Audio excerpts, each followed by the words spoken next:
L'interview matinale, première partie. Mon invité ce matin, Catherine. Bonjour Catherine. Bonjour.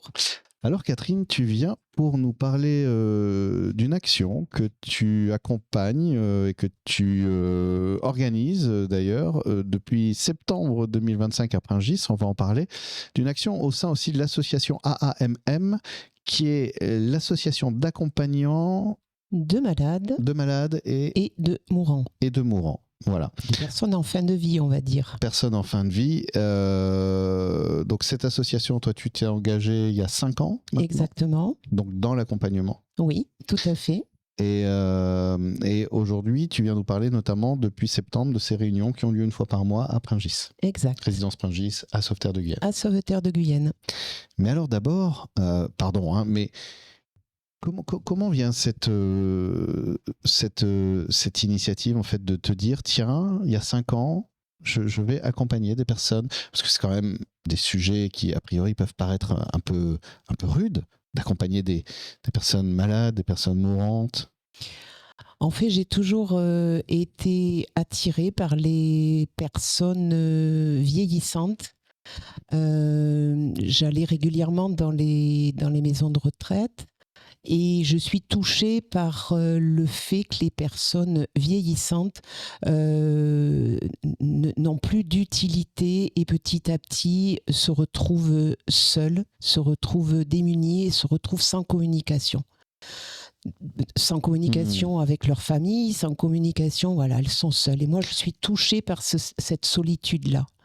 Oui, c'est ce que tu me disais, on parlait justement de ce qui se passe, de ce que tu identifies comme difficulté, notamment avec l'âge qui prend de plus en plus de place, c'est la solitude aussi qui en même temps s'invite. Tout à fait. Et des ruptures de famille aussi, des conflits familiaux qui isolent encore plus. Voilà, et quand les personnes vieillissent, quand on vieillit, on a un regard comme ça sur tout ce qui s'est passé avant, sur notre vie, et le fait de se retrouver seul nourrit encore plus ce manque de famille et ce manque de communication. Et fait que les personnes sont vraiment en souffrance, je vais dire, de ce manque de communication. J'aimais bien, mon père me disait souvent, si jeunesse savait, si vieillesse pouvait. Et effectivement, il y a vraiment comme une envie de cloisonner. Parce qu'en fait, je ne suis pas forcément d'accord avec cette phrase. Si jeunesse savait, si vieillesse pouvait, comme s'il y avait une obligation à ne plus pouvoir. Et on le voit d'ailleurs dans ce mot, être à la retraite. Je trouve que c'est un mot qui a une forme de violence, qui porte une envie d'exil, en fait, de dire tu es en retraite. Oui. C'est-à-dire hors de quelque chose. Oui. Ça dépend comment tu le vis, ça dépend comment tu te prépares à la retraite, ça dépend comment tu envisages toutes ces pertes et toute cette grande perte à la retraite. En fait, si tu arrives à voir que tu perds en effet un certain statut social, si tu arrives à voir que la vie c'est une succession de pertes, et si tu arrives à imaginer qu'à chaque fois que tu perds, tu peux gagner quelque chose, eh ben ça sera quelque chose de différent. Donc dans ces réunions que je fais tous les mois, je propose justement d'avoir un autre regard sur la vieillesse, un autre regard sur la maladie.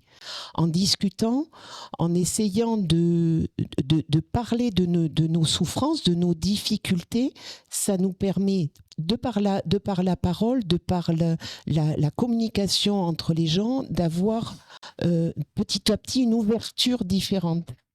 J'ai l'impression que c'est un peu comme si tu proposais non pas de changer ce que je vis, mais de changer comment je le vis, en fait. d'avoir, pas de changer, pas le fait Enfin, le mot changer était peut-être un peu fort, mais pas changer, c'est d'avoir une ouverture sur ton champ de vision différente. Si tu regardes toujours dans le même axe, eh ben, tu verras toujours les mêmes choses. Si dans ces réunions, on arrive à dire oui, tu as ça, tu as ce problème-là, tu as cette difficulté-là, mais tu vois, par exemple, tu es seul, mais tu ne demandes pas d'aide. Tu viens à cette réunion et tu sens qu'il y a une possibilité d'être aidé par un voisin. Si tu demandes, la personne pourra petit à petit se dire, en effet, je peux peut-être demander à ce voisin. Elle aura une ouverture, une vision différente. Et peut-être que, en effet, son problème d'être seul sera allégé. Ça me rappelle ce qu'on disait quand on préparait l'interview, en fait, sur le rôle de l'accompagnant qui parfois n'ose pas demander de l'aide aussi. Tout à C'est fait. difficile de demander. C'est très difficile de demander, surtout lorsqu'on est accompagnant, parce qu'on a une charge émotionnelle et une charge matérielle très importante, et on est le nez dans le guidon. Et si l'on n'ose pas demander, on va se retrouver avec cette charge de plus en plus importante, alors que si on se tourne, et dans notre association, il y a cette possibilité justement de reconnaître, de voir que l'on peut demander de l'aide, d'en parler, et ça fait une ouverture en posant des questions, ça fait une ouverture et un possible pour se réouvrir à quelque chose d'autre, pour mettre de l'oxygène dans cet accompagnement. Réinviter de la vie dans la vie, en fait, presque. Exactement. Enfin, je reformule avec mes mots, mais c'est un sujet, je te le disais, hein, qui m'a... Enfin, c'est très étonnant. J'ai un métier que j'aime beaucoup parce que j'ai des invités qui viennent comme ça. C'est accessible en ligne, donc ce sont des surprises parfois. Et je me dis, je découvre des sujets vers lesquels j'aurais peut-être pas été. Et le principe de ces réunions, c'est peut-être ça, justement, de se dire, tiens, tous les mois, à Pringis, il y a une réunion à 14h30. La prochaine, c'est le 23 avril. La prochaine, c'est le 23 avril. Voilà, donc c'est dans pas très très longtemps. On a le temps de s'organiser. À 14h30, le 23 avril. Et ben ce pas que je vais faire vers cette réunion, c'est peut-être aussi un pas vers quelque chose qui va me libérer, qui va m'alléger. Et une fois que je l'aurai fait, ça avait l'air si difficile, alors que en réalité, c'était juste un pas. Tout à fait, un petit pas de plus. Il faut regarder ce qui est possible autour de nous. On a cette salle qui est dédiée aux associations. Oui. C'est quand même fantastique d'avoir ce lieu-là pour pouvoir se réunir. Il suffit de faire ce petit pas, d'aller voir ce qui s'y passe. Si c'est pour nous, si on est touché par la vieillesse, on a souvent des parents que l'on accompagne. On se dit, oh là là, bon, j'ai pas ça, ça me gêne, ça me gêne. Eh bien, on peut en parler dans ces réunions, ou alors on est touché par la maladie, on a tellement de personnes autour de nous qui sont malades. On peut discuter autour de ça. Les personnes qui sont là vont donner leur point de vue. Ça va ouvrir sur quelque chose, et ce moment de convivialité, ce moment de partage va faire qu'on va repartir avec un autre point de vue, avec une vision différente. Et en plus, cerise sur le gâteau, on termine la réunion avec un moment de convivialité. On partage un petit gâteau, on partage un petit café. Oui, c'est important. C'est important. On va continuer à parler de tout ça si tu veux bien. On fait une petite pause et on se retrouve pour continuer à parler justement de ces réunions que tu proposes, de ces accompagnements aussi que tu fais depuis maintenant 5 ans. Donc, et savoir un peu depuis ces réunions septembre 2025, ce qui s'est vécu, ce que tu as pu observer, découvrir toi aussi. Et même, on répondra peut-être si tu veux bien à cette question de qu'est-ce que toi, tu as découvert de toi-même, qu'est-ce que ça t'a apporté, à quel niveau ça t'a enrichi intérieurement, si ou pas. Oui, ok. On verra, d'accord. L'interview matinale, deuxième partie, toujours avec Catherine pour parler justement... alors je dis Catherine parce que j'ai perdu ton nom sur mes notes. Fratini. Voilà, Fratini, merci. Je voulais pas le... J'avais quelques vagues sonorités dans la tête, mais je me disais non, je voudrais pas... voilà. Catherine Fratini, l'AAMM, l'association des accompagnants de malades et mourants, et tu proposes une fois par mois, notamment, entre autres choses, une fois par mois, à Pringis, à la résidence Pringis, dans la salle qui est dédiée aux associations, donc qui est une salle, c'est un beau cadeau quand même.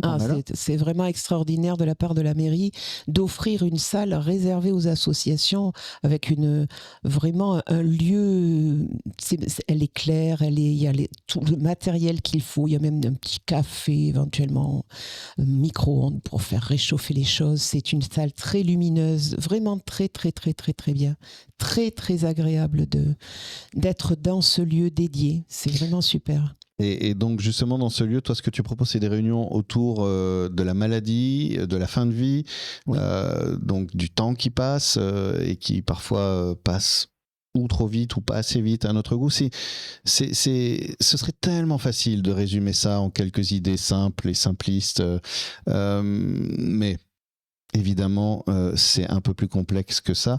Je te demandais tout à l'heure, à la fin de la première partie, et toi justement, de toutes ces expériences qui sont quand même, j'imagine, par moments d'une certaine intensité, est-ce que ça t'a aidé à découvrir des choses en toi-même que tu ignorais ou que tu sentais encore un peu endormi Donc le fait d'accompagner des personnes me permet en effet de mieux me connaître, de mieux m'entreapercevoir dans mes difficultés, je vais dire dans ma part d'ombre, qui peut être aussi ma part de lumière, si j'en ai vraiment conscience.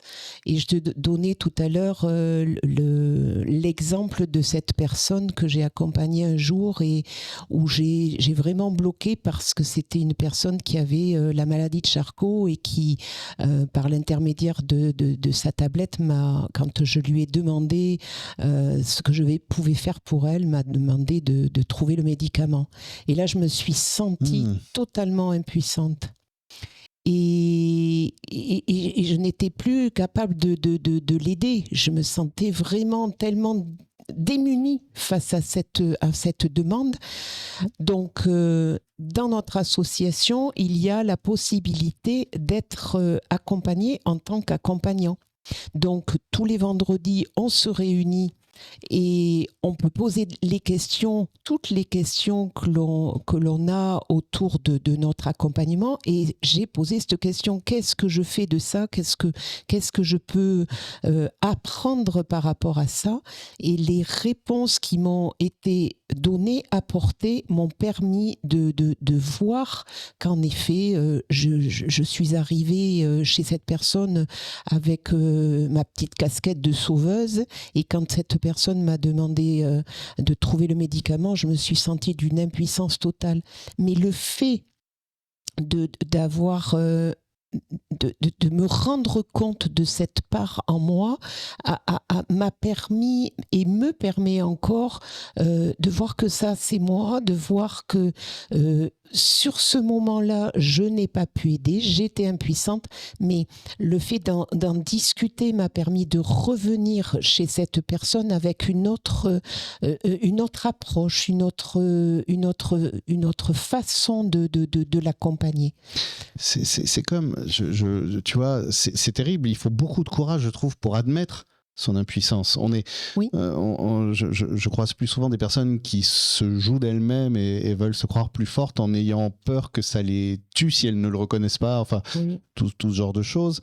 Mais c'est aussi un beau cadeau, je trouve, que tu fais à cette personne, et comment elle te le dit? Elle est en colère quand elle te dit trouvez-moi le médicament, ou c'est une manière de te mettre à distance, c'est une confrontation, ou c'est vraiment un désespoir? Non, je pense que cette personne était dans un désespoir total et je pense que, comme je disais tout à l'heure, moi j'y allais vraiment avec cette idée de pouvoir produire quelque chose. Mhm. Mais en effet, je n'avais rien d'autre à produire que d'aller la voir et de ressentir vraiment ce dont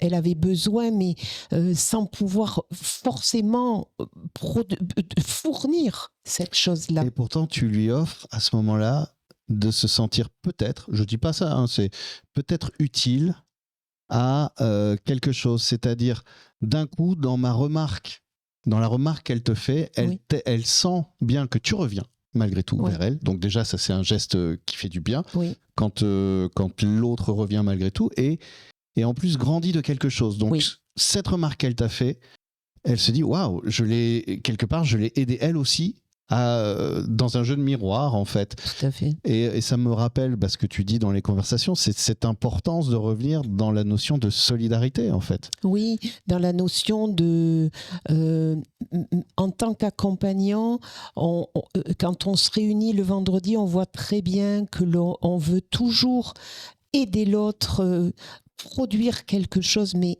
juste la visite et parfois la production de quelque chose. Ces personnes que j'accompagne, très souvent, elles sont seules, elles sont chez elles ne voient personne.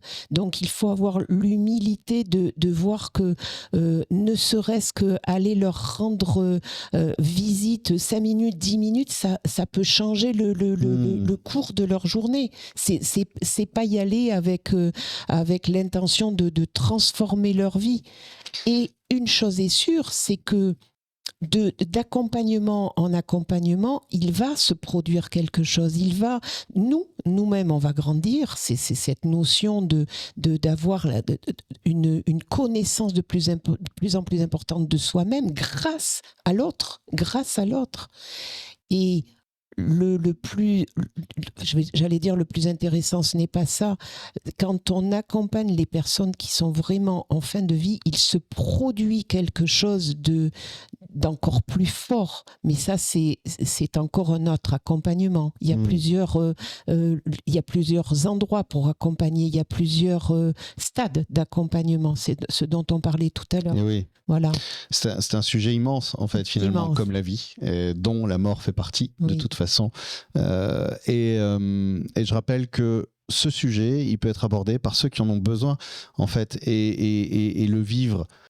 Y remettre la légèreté, c'est pas vraiment le mot, mais une forme d'apaisement, en tout cas d'apaisement. On a la chance donc d'avoir Catherine qui vous accueille une fois par mois. Vous pouvez y aller, c'est à Pringis. La prochaine, c'est le 23 avril. Que vous soyez malade, que vous soyez justement sur des années où on va dire qu'on galope un peu moins vite, ou même accompagnant d'ailleurs, et que vous vous posez des questions, que vous avez dans votre famille des personnes qui souffrent, qui sont malades et que vous sentez parfois démunis. Et est-ce que je fais les bonnes choses? Comment faire mieux? Ou peut-être arrêter de me demander comment faire mieux et juste être là, en fait. Enfin, toutes ces questions dont on a du mal à trouver la réponse soi-même, tout seul. Ben voilà, un lieu de vie, un lieu d'espace, de partage, de conversation, si j'ai bien compris, d'échange, de parole. Tout à fait. Et donc le prochain, c'est le 23 avril? Le 23 avril, le jeudi 23 avril à 14h30. Merci beaucoup, Catherine. Merci.